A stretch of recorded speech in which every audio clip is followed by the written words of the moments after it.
आदर्श की online class में आपका स्वागत है।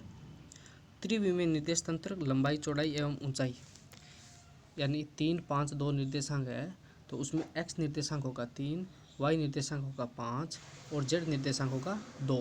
त्रिविमीय निर्देश तंत्र इसे चित्र के द्वारा भी हम दर्शा सकते हैं। त्रिविमीय आकाश में एक्स वाई, वाई जेड तथा जेड एक्स तल आकाश को 8 भागों में विभक्त करता है तथा प्रत्येक भाग अष्टांश के नाम से जाना जाता है। जिस प्रकार हमने द्विविमीय निर्देश तंत्र को 2 भागों में बांट सकते हैं, उसी प्रकार तीन विमीय निर्देश तंत्र को हम 8 भागों में डिवाइड कर सकते हैं। उसके बाद में है दक्षिण हस्त व वाम हस्त निर्देशांक तंत्र। देखिए, जब दिए गए आकाश में एक्स अक्ष व वाई अक्ष का निर्धारण कर लिया जाता है तो जेड अक्ष की रेखा का निर्धारण किया जाता है। पहले एक्स का, बाद में वाई का, उसके बाद में जेड का।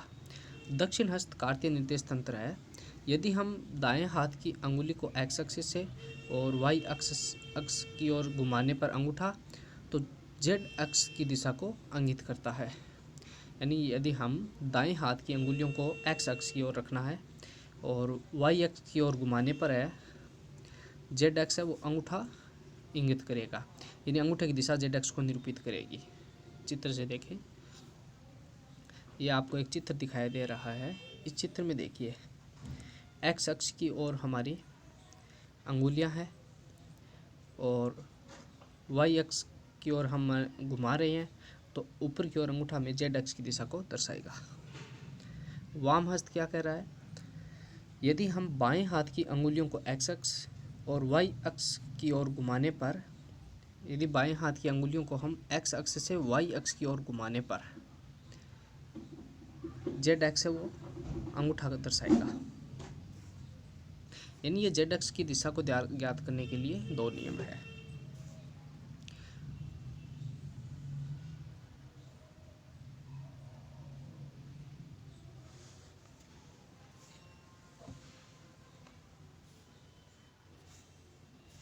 आगे आइए, निर्देश तंत्र फ्रेम ऑफ रेफरेंस। ये यदि किसी चयनित संदर्भ बिंदु को सामान्यतः हम मूल बिंदु लेते हैं। अगर हमने कोई चयनित मूल बिंदु लिया है या संदर्भ बिंदु लिया है, तो उस संदर्भ या मूल बिंदु के सापेक्ष अभिष्ट वस्तु की स्थिति है वो समय के साथ चेंज होती है।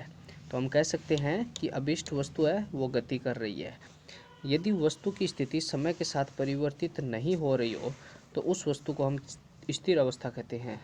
यदि कोई वस्तु समय के साथ परिवर्तित हो रही है तो उसे हम गतिशील वस्तु, और जो स्थिर है वो, और यदि किसी वस्तु की स्थिति में समय के साथ परिवर्तन नहीं हो रहा है तो उसे हम स्थिर वस्तु कहते हैं। वस्तु की स्थैतिक व गतिक स्थिति को वर्णन करने के लिए 2 अवस्थाएं प्राप्त होती है, एक तो निरपेक्ष और दूसरी सापेक्ष। यदि किसी वस्तु की स्थिति को एक ऐसे बिंदु के सापेक्ष प्रेक्षित किया जाए जो आकाश में स्थिर हो तो वस्तु की स्थिति, उस स्थिति को निरपेक्ष स्थिति कहते हैं। यदि किसी वस्तु की स्थिति को एक ऐसे बिंदु के सापेक्ष प्रेक्षित किया जाए जो आकाश में स्थिर हो तो उस वस्तु की स्थिति को निरपेक्ष स्थिति कहते हैं। परंतु ब्रह्मांड में ऐसा कोई बिंदु अभी तक नहीं मिला है जिसकी स्थिति सदैव स्थिर रहती हो, क्योंकि ब्रह्मांड में प्रत्येक वस्तु जैसे पृथ्वी, सूर्य, तारे सभी सदैव समय के साथ अपनी स्थिति बदलते रहते हैं। इस कारण निरपेक्ष गति की धारणा तर्कसंगत नहीं है। निष्कर्षतः गति व स्थिर अवस्थाएं सदैव सापेक्षिक होती है। किसी वस्तु की अभिष्ट अवस्था किसी अन्य वस्तु के सापेक्ष स्थिर या गतिमान कैसी भी हो सकती है, यह इस तथ्य पर निर्भर करती है कि वह एक दूसरे के सापेक्ष समय के साथ अपनी स्थिति को परिवर्तित कर रही है अथवा नहीं। जैसे भूतल पर खड़ा एक पेड़ है, वो पृथ्वी के सापेक्ष स्थिर अवस्था में है, लेकिन वही पेड़ सूर्य के सापेक्ष गतिमान अवस्था में प्रतीत होगा, क्योंकि पृथ्वी है वो सूर्य के सापेक्ष गतिशील है। वैसे हम एक उदाहरण के जरिए समझ सकते हैं कि ये मान लीजिए सूर्य है और यहाँ पर ये हमारी पृथ्वी है और पृथ्वी पर यह कोई पेड़ है। तो इस पेड़ को पृथ्वी पर स्थित अगर हम कोई व्यक्ति देखेगा तो उसको पेड़ स्थिर दिखाई देगा, लेकिन सूर्य से देखेंगे तो वो गतिशील दिखाई देगा। उपरोक्त विवेचना से ये स्पष्ट है कि निकाय का यांत्रिकीय वर्णन करने से हमें यह पता होना चाहिए कि अभिष्ट वस्तु की गति किस वस्तु के सापेक्ष मापी जा रही है, यानी वस्तु की गति का मापन किस संदर्भ बिंदु के सापेक्ष किया जा रहा है। यदि हम किसी दृढ़ पिंड के साथ एक निर्देशांक तंत्र को संलग्न मानते हुए किसी अन्य वस्तु की स्थिर या गति अवस्थाओं को दृढ़ पिंड के सापेक्ष परिभाषित कर लें तो वह दृढ़ पिंड संलग्न निर्देशांक में निर्देश तंत्र कहलाता है। सामान्यतः निर्देश तंत्र के रूप में कार्तीय निर्देश तंत्र का उपयोग किया जाता है। किसका उपयोग किया जाता है? कार्तीय निर्देश तंत्र का उपयोग किया जाता है। कार्तीय निर्देश तंत्र वही है XYZ वाला। इस तंत्र में किसी बिंदु की अवस्था को 3 निर्देशांकों XYZ के द्वारा व्यक्त करते हैं। सामान्यतः किसी निकाय या घटना को किसी निर्देश तंत्र में व्यक्त करने के लिए हमें उसके घटने का समय व स्थिति का ज्ञान होना आवश्यक होता है।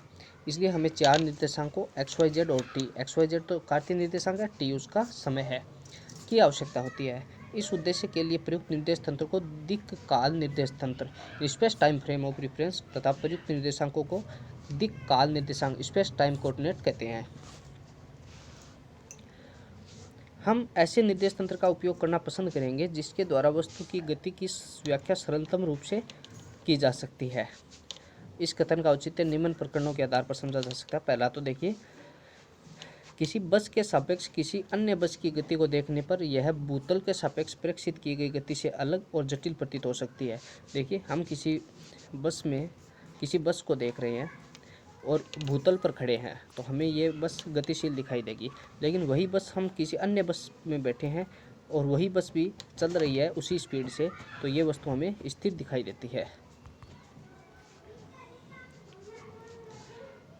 मान लीजिए स्थिर वेग से गतिमान एक रेल के डिब्बे में बैठा एक यात्री एक पत्थर को ऊर्ध्वाधर दिशा में फेंकता है, तो रेल में बैठा यह व्यक्ति इस पत्थर के लौटने का पथ एक सरल रेखा के रूप में देखता है, परंतु धरातल पर खड़ा स्थिर प्रेक्षक इस पत्थर को क्षैतिज दिशा में एक स्थिर वेग से गतिमान पिंड के रूप में देखेगा जिस पर पृथ्वी का गुरुत्वाकर्षण बल कार्य कर रहा है, और इस कारण उसे पत्थर के नीचे गिरते समय का पथ परवलयाकार प्राप्त होता है।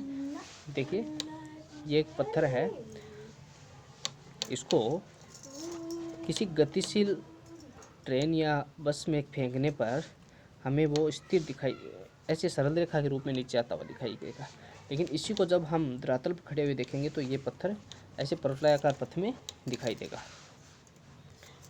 पृथ्वी पर स्थित किसी निर्देश तंत्र के सापेक्ष ग्रहों की गति बहुत जटिल प्रतीत होती है, परंतु सूर्य पर निर्देश तंत्र को मानते हुए यहाँ गतियों का विश्लेषण आसानी से किया जा सकता है। देखिए, एक एग्जाम्पल आता है ये कि एक प्रक्षेप्य के सापेक्ष दूसरे प्रक्षेप्य का पथ सदैव सरल रेखा दिखाई देता है। कक्षा 11 में हमने प्रक्षेप्य गति का अध्ययन किया है और हमने वहाँ पे ये सिद्ध किया था कि सिद्ध कीजिए कि प्रक्षेप्य का पथ है वो परवलयाकार होता है। अगर हम एक प्रक्षेप्य का पथ दूसरे प्रक्षेप्य से देखेंगे तो वह पथ हमें सरल रेखा दिखाई देगा। मान लीजिए कि एक बिंदु है, वो दो प्रक्षेपों P1 और P2 के वेगों पर P1 U1 और U2 है, प्रक्षेपण कोण है अल्फा 1 और अल्फा 2 है। एक बिंदु है, जैसे दो चित्र बना लेते हैं, चित्र दिखाएंगे। प्रक्षेप्य की गति XY तल में है। देखिए, ये आपको चित्र दिखाई दे रहा है। इस चित्र में देखिए, नीचे वाला पहला प्रक्षेप्य है और ऊपर वाला दूसरा प्रक्षेप्य है। पहले प्रक्षेप्य में वस्तु का वेग है U1, दूसरे प्रक्षेप्य में वस्तु का वेग है U2। पहले प्रक्षेप्य का प्रक्षेपण कोण अल्फा 1 है और दूसरे प्रक्षेप्य के लिए प्रक्षेपण कोण है alpha 2।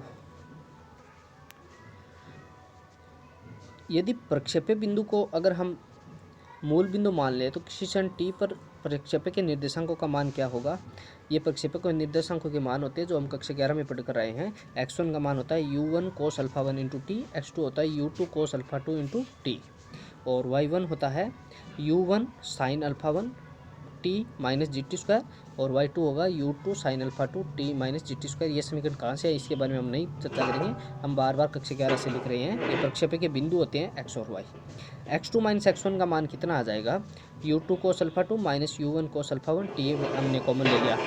y1 minus y2 U2 sin alpha 2 minus U1 sin alpha 1 into T, y1 minus y2। तो अब y2 माइनस y1 बटा x2 माइनस x1 का मान निकालेंगे, क्योंकि प्रवणता निकालेंगे हम। तो y2 माइनस y1 का मान हो जाएगा u2 cos alpha 2 minus u1 cos alpha 1 बटा हो जाएगा u2 sine alpha 2 minus u1 sine alpha 1 बराबर m मान लेते हैं, ये प्रवणता है।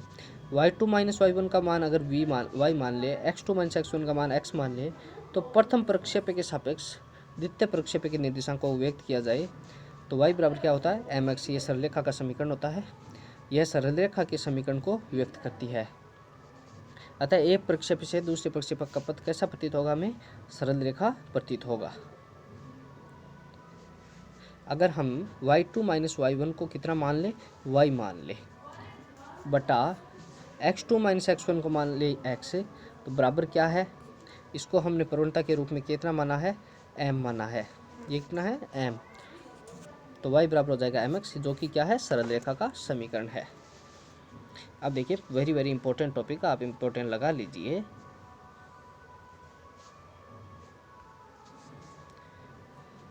जड़त्वीय निर्देश तंत्र इंपॉर्टेंट लगा लीजिए।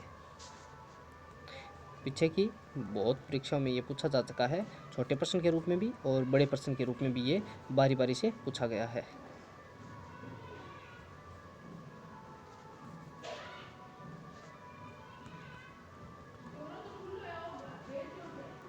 स्थिर वेग से गतिशील ऐसे निर्देश तंत्र जिसमें न्यूटन के प्रथम व द्वितीय नियम की अनुपालना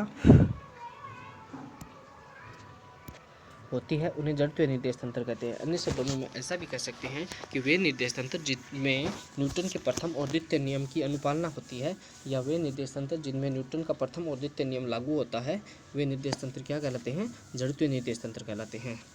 ऐसे निर्देश तंत्रों में यदि एक किसी वस्तु पर कोई बाह्य बल नहीं लग रहा हो तो वह निरंतर अपनी स्थिर या गतिशील या नियत ऋजु सरलरेखीय वेग से गतिमान रहती है, अर्थात ऐसे तंत्रों में जड़त्व के नियम का पालन होता है, इसलिए इसे जड़त्वीय निर्देश तंत्र कहा जाता है। आप इतनी यहाँ तक लाइन नोट भी करें और इम्पोर्टेंट लगा करके लिख ले, और यहाँ से प्रश्न भी लिख ले कि जड़त्व निर्देश तंत्र व अजड़त्वीय निर्देश तंत्र को परिभाषित कीजिए।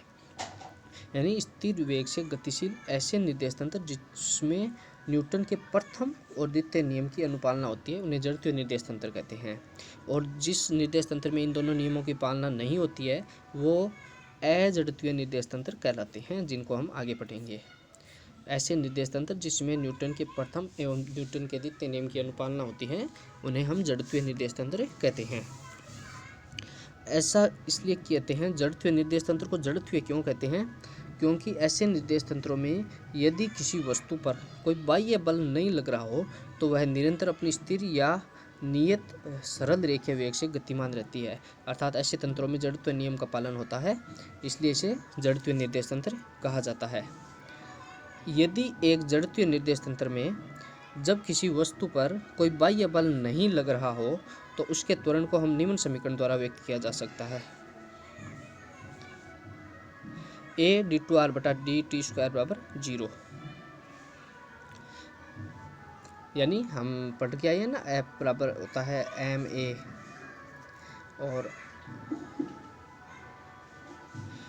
और ये है यदि एक जड़त्वीय निर्देश तंत्र में जब किसी वस्तु पर कोई बाह्य बल नहीं लग रहा है, बाह्य बल की अनुपस्थिति में उसका त्वरण को निम्न समीकरण द्वारा व्यक्त किया जा सकता है।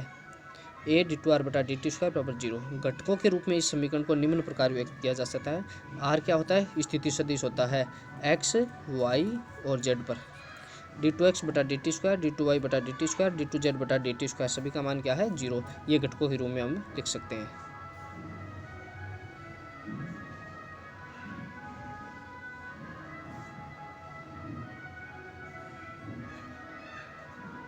यदि s जड़त्वीय निर्देश तंत्र के सापेक्ष एक अन्य निर्देश तंत्र s डैश नियत वेग से गतिशील है, s तो s जड़त्वीय निर्देश तंत्र है, उसके सापेक्ष एक अन्य निर्देश तंत्र है s डैश और नियत वेग से क्या है, गतिशील है। मान लीजिए ये v वेग से नियत वेग से गतिशील है। t बराबर 0 पर दोनों निर्देश तंत्रों के मूल बिंदु संपाती होंगे, यानी जब शुरुआत में प्रारंभ में t बराबर 0 पर तो दोनों के निर्देश तंत्रों के मूल बिंदु एक ही बिंदु पर है, तो s तंत्र के सापेक्ष t समय बाद में s निर्देश तंत्र के मूल बिंदु की स्थिति निम्न प्रकार से व्यक्त होती है। आपको दो निर्देश तंत्र दिखाई दे गए हैं, ये ओ और यहाँ पे ओ डैश, ये टी इसमें बाद में है। टी बराबर 0 पर तो ओ और ओ डैश, ओ व ओ डैश दोनों कहाँ पर थे, एक ही बिंदु पर थे। तो ये दूसरा निर्देश तंत्र ओ डैश है, ये नियत वेग से गतिशील है। तो यहाँ पे देखिए ये कोई सदिश, ये कोई पी है, यहाँ पर कोई प्रेक्षक स्थित है। यहाँ से देखिए ओ से लेकर के पी तक स्थित सदिश आर है और दूसरे निर्देश तंत्र से आर डैश है।